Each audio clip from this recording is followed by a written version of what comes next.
छठ के बरतिया कहनी भीड़ होई घटिया बतिया सुनी देवरू। छठ के बरतिया कहनी भीड़ होई घटिया बतिया सुनी देवरू। हाँ हाँ सुनी देवरू। दौरा लेके चली रहौरा सुनिए देवरू। दौरा लेके चली रहौरा सुनिए देवरू। छठ के बरतिया कहनी भीड़ होई घटिया बतिया सुनी देवरू।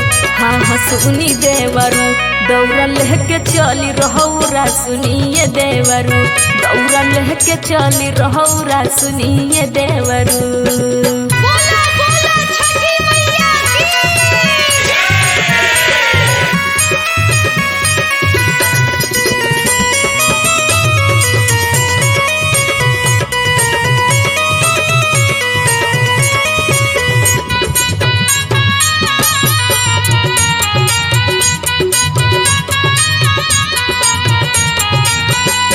काचही बासवा के बनल बा बहंगिया लचकत जहला जैसे गंगा जी के पनिया।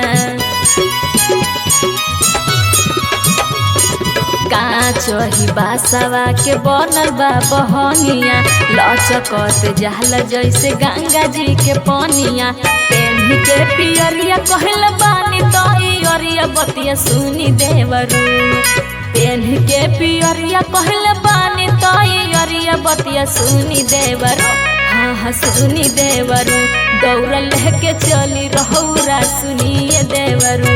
दौरा लेके चली रहौरा सुनिए देवरू।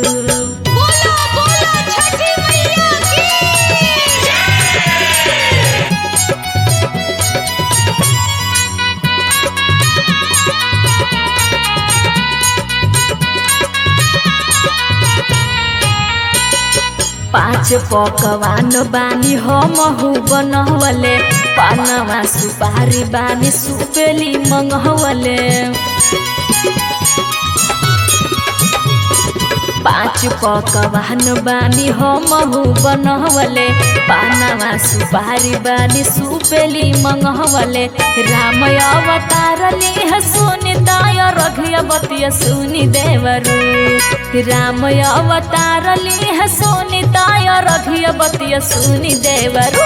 हाँ हाँ सुनी देवरू।